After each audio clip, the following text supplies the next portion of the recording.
അതെ, ജാഫർ എന്റെ അരുമ ശിഷ്യൻ എന്ന് വേണം പറയാം. ജാഫർ മിമിക്രിയില് വന്ന് ഇപ്പൊ മലയാള സിനിമയിലെ അഭിവാജ്യ ഘടകം. അടിച്ചു തരടാ ആണ്ടവനോ അതോ സേഡ്ജിയോ? അടിച്ചതല്ല, ചവിട്ടിയതാണല്ലേ, അതും ബൂട്ട്സ് ഇട്ട കാലുകൊണ്ട്. എന്തൊക്കെയാണോ മറക്കണ്ടത്? എന്തൊക്കെയാ മറക്കണ്ടെന്ന്? എന്റെ ലക്ഷ്മി, ഈ വീടിന്റെ ലക്ഷ്മി, ഈ മുറ്റത്ത് കിടന്ന് പെടഞ്ഞു മരിച്ചത് ഞാൻ മറക്കണോന്ന് പറയണോ? ഹായ്, എല്ലാവർക്കും ഞങ്ങളുടെ വീഡിയോയിലേക്ക് സ്വാഗതം. ഞങ്ങളുടെ വീടിന്റെ തൊട്ടടുത്ത് മനുവിന്റെ വീട്ടിലൊരു കലാകാരൻ വന്നിട്ടുണ്ട്. നമുക്ക് ആരാണെന്നൊന്ന് പരിചയപ്പെടാം. അച്ഛനെന്തേ മനു? ഇവിടെ ഒരു കലാകാരൻ വന്നിട്ടുണ്ട് പറഞ്ഞു. അപ്പൊ ഒന്ന് പരിചയപ്പെടണം. പരിചയപ്പെടുത്താലോ?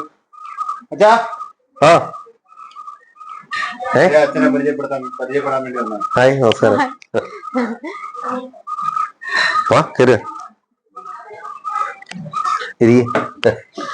എന്താ പേര്? ലേഖ. ലേഖ. അത് ശരി. ഇവിടെ അടുത്ത് തന്നെ? ഇവിടെ അടുത്ത് തന്നെ. ശരി. പിന്നെ രാജൻ.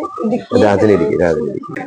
ഹായ് ചേട്ടാ, നമസ്കാരം. നമസ്കാരം. കണ്ടതിൽ വളരെ സന്തോഷം. എനിക്ക് ഞങ്ങളുടെ സന്തോഷം. കുഞ്ഞു ചാനലിലേക്ക് കുറച്ച് കാര്യങ്ങളൊന്ന് പറയാൻ വേണ്ടി. തീർച്ചയായിട്ടും. ഞാൻ ഇവിടെ വന്നത് വളരെ അൺഎക്സ്പെക്ടഡ് ആയിട്ടുള്ള ഒരു മീറ്റിംഗ് ആണ് ശരിക്കും പറഞ്ഞത്. വെച്ചാല് എന്റെ പേരക്കുട്ടിക്ക് മോളുടെ കുഞ്ഞിന് ഇവിടെ ചോറ് കൊടുക്കുന്നുണ്ട്. ഈ അമ്പലത്തിൽ വെച്ച് ചോറ് കൊടുക്കണം. ഇവിടെ നിലത്ത് അമ്പലത്തിൽ വെച്ച്. അപ്പൊ അതിന് വേണ്ടി വന്നതാണ് ശരിക്കും പറഞ്ഞു കഴിഞ്ഞാല്. അപ്പോ ഇത് എന്റെ മരുമോന്റെ പെങ്ങളെ കെട്ടിച്ചിരിക്കുന്ന വീടാണ്. അതാണ് ഇവിടെ വരാനുണ്ടായ ഒരു സാഹചര്യം. പിന്നെന്തൊക്കെയാണ് അറിയേണ്ടത് കാര്യങ്ങൾ? പിന്നെ മിമിക്രി, ഡബിങ്. മിമിക്രി എന്നാണ് വരവ്. ഇപ്പൊ പൂർണ്ണമായിട്ട് ഒരു 17 വർഷത്തോളമായിട്ട് ഞാൻ ഡബിങ് തന്നെയാണ്. മിമിക്രി അങ്ങനെ വല്ലപ്പോഴും ഉള്ള സ്റ്റേജുകളിലൊക്കെ ഉള്ള പോക്ക് മാത്രമേ ഉള്ളൂ. അങ്ങനെ പിന്നെ മിമിക്രിക്കുള്ള വരവെന്ന് പറഞ്ഞു കഴിഞ്ഞാല് ഞാൻ കൊച്ചിയിൽ ഓസ്കാറിൽ ദിലീപിനോടൊപ്പം 2 വർഷം, അതിനുശേഷം കലാഭവനിൽ ഒരു 3 വർഷം, കലാഭവൻ റഹ്മാന്റെ ട്രൂപ്പ് ജോക്സിന്റെ എന്ന് പറഞ്ഞ ട്രൂപ്പ്, അതില് ഒരു 3 വർഷം, പിന്നെ ഒരു 21 വർഷത്തോളം അബിയുടെ ഒപ്പമായിരുന്നു കൊച്ചി സാഗർ. അപ്പൊ ഇപ്പോ ചാനലിന്റെ പേരെന്താ ഉള്ളത്? Artist and family. ഓ, ഫാമിലിയാണ് മൊത്തത്തില്. ഓക്കെ. അപ്പൊ ശരിക്കും അബിയുടെ കൂടെ ആയിരുന്നു ഞാൻ 21 വർഷത്തോളം വർക്ക് ചെയ്തത്. അപ്പൊ എനിക്ക് ഭയങ്കര ബ്രദർലി ആയിരുന്നു. പുള്ളിയുടെ നഷ്ടം എനിക്ക് ഇന്നും വളരെ വിഷമം ഉണ്ടാക്കുന്ന ഒരു, ഇപ്പോഴും പുള്ളി മരിച്ചുപോയിന്ന് മനസ്സിൽ വിശ്വസിക്കാൻ പറ്റാത്തൊരു പോക്കായിരുന്നു. ഇപ്പൊ ഡബിങ്ങിലാണ് ശരിക്കും പറഞ്ഞത്. എനിക്ക് പിന്നെ അതുപോലെ എന്റെ സിനിമാ താരങ്ങളുടെ വോയിസ് ഒക്കെ ഒരുപാട് ആദ്യം ചെയ്തിരുന്നു. ഇപ്പൊ അങ്ങനെ അധികമൊന്നും ചെയ്യാറില്ല. കാരണം വെച്ച് കഴിഞ്ഞാല് ഇങ്ങനെ എന്ത് സംഭവമാണെങ്കിലും നമ്മൾ ഇങ്ങനെ ഉപയോഗിച്ചുകൊണ്ടിരുന്നില്ലെങ്കിൽ അതിനൊരു തേയ്മാനം ഉണ്ടാകും. എന്ന് പറഞ്ഞ പോലെ മിമിക്രി ആണെങ്കിലും നമ്മൾ സ്റ്റാർസിന്റെ വോയിസസ് ഒക്കെ പറഞ്ഞുകൊണ്ടിരുന്നില്ലെങ്കിൽ പറയും. പറയുന്ന ഇപ്പൊ അങ്ങനെ ഒരുപാടൊന്നും തീർച്ചയായിട്ടും പറയാം, കുഴപ്പമില്ല. പക്ഷെ ഞാൻ റീസെന്റ് വോയിസ് പറയും. ചേട്ടൻ നമുക്ക് വേണ്ടി 2-3 സിനിമാ താരങ്ങളുടെ വോയിസ് പറയാമെന്ന് പറഞ്ഞിട്ടുണ്ട്. നമുക്ക് അത് കേൾക്കാം. അപ്പൊ ലേഖ ചോദിച്ച സ്ഥിതിക്ക് ആദ്യമായിട്ട് നമ്മുടെ വറീസേട്ടനെ അനുകരിക്കാം. വറീസേട്ടൻ ഞാനായിട്ട് വളരെ അടുപ്പമായിരുന്നു.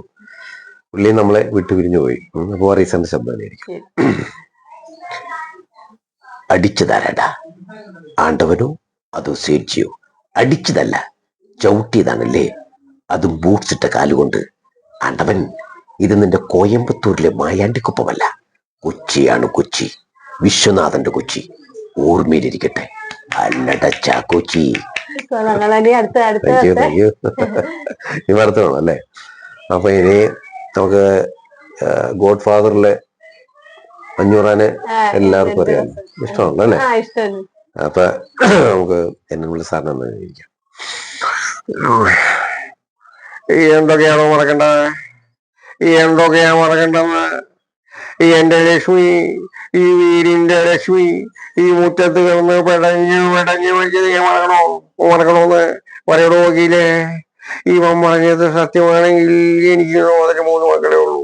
അതല്ല, ഇവൻ പറഞ്ഞത് നുണയാണെങ്കിലും എനിക്ക് 3 മക്കളെ ഉള്ളൂ. കേറി പോരാ മക്കളെ, കേറി വാ. നീ വേണോ? വേണു നെടുവേണു വിളിച്ചിട്ടുണ്ട് സൗണ്ടോടെ പറയാം. പക്ഷെ എന്താ പറയാ, കരയണ്ട, കരയാൻ വേണ്ടി പറഞ്ഞതല്ല. സ്ത്രീ അമ്മയായാലും പെങ്ങളായാലും ഭാര്യയായാലും എല്ലാം കളികളാ. എന്റെ ജീവിതം എന്നെ പഠിപ്പിച്ചതാ. കഷ്ടപ്പെട്ട് ബുദ്ധിമുട്ടി ഈ പാട് മുഴമ്പെട്ടപ്പോ ഒരുമാതിരി വർത്താനം വയ്യ, മടുത്തു, അത്ര തന്നെ. ചേട്ടനെ കാണുമ്പോ തന്നെ എന്നെ ഫർഗീസിന്റെ ഒരു ചായയൊക്കെ ഉണ്ട്. അത് ഈ കഷണ്ടിയൊക്കെ ഉള്ളതുകൊണ്ട് തോന്നുന്നതായിരിക്കും. ജാഫർക്ക ചേട്ടന്റെ ശിഷ്യനല്ലേ? അതെ, ജാഫർ എന്റെ അരുമ ശിഷ്യൻ എന്ന് വേണം പറയാം. ജാഫർ മിമിക്രിയില് വന്ന് ഇപ്പൊ മലയാള സിനിമയിലെ അഭിവാജ്യ ഘടകമായി നിൽക്കുന്നു. ഞാനെപ്പോഴും പറയാറുണ്ട്, ആശാന്റെ പേരിൽ അല്ല ശിഷ്യന്റെ പേരിൽ അറിയപ്പെടുന്ന ആശാനാണ് ഞാൻ. എനിക്കതിൽ അഭിമാനം ഉണ്ടെന്ന് പറയാം. അപ്പൊ ജാഫറിന്റെ ശിഷ്യനാണ്. ചേട്ടാ എത്ര വർഷമായി ഡബിങ് ചെയ്യാൻ തുടങ്ങി? ഡബിങ് ഞാനിപ്പോ ശരിക്കും ഒരു 16-17 വർഷത്തോളമായി. ശരിക്ക് കൈലാസനാഥൻ മഹാഭാരതം കണ്ടല്ലോ, അത് തുടങ്ങിയാണ് ഞാൻ ഡബിങ്ങിലേക്കുള്ള എന്റെ എൻട്രി. തൻവി മീഡിയ എന്ന് പറഞ്ഞ ചെന്നൈയിലുള്ള എന്റെ 2 സുഹൃത്തുക്കളുടെ സ്റ്റുഡിയോ ആണ്. സിജി പിന്നെ ശ്രീകുമാർ ഒരു അപാര കലാകാരനായിരുന്നു. പക്ഷെ പുള്ളി നമ്മുടെ ഒപ്പം ഇല്ല, പുള്ളി നമ്മളെ വിട്ടുപോയി. അപ്പൊ അതിനുശേഷം ഞാൻ ബാഹുബലി തുടങ്ങി ഇങ്ങോട്ട് ഇപ്പോ ലേറ്റസ്റ്റ് ഇപ്പൊ ഏറ്റവും ലാസ്റ്റ് ചെയ്ത ബ്രഹ്മാണ്ഡ ചിത്രം എന്ന് പറയുന്നത് പുഷ്പ ചെയ്തു. അതിനുശേഷം ഇപ്പൊ കണ്ണപ്പ എന്ന് പറഞ്ഞൊരു പടം ചെയ്തിട്ടുണ്ട്, മോഹൻലാലൊക്കെ ഉള്ള കണ്ണപ്പ.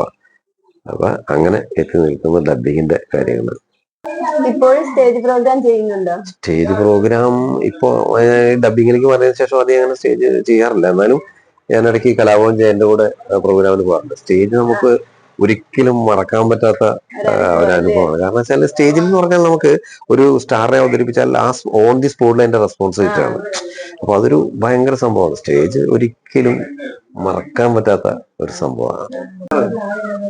ഞങ്ങളുടെ ഈ കുഞ്ഞു ചാനലിലേക്ക് ചേട്ടന്റെ ഈ വിലപ്പെട്ട ഈ വലിയൊരു കലാകാരന്റെ ഈ സമയം ചെലവഴിച്ചത് ഞങ്ങൾക്ക് വളരെ സന്തോഷം.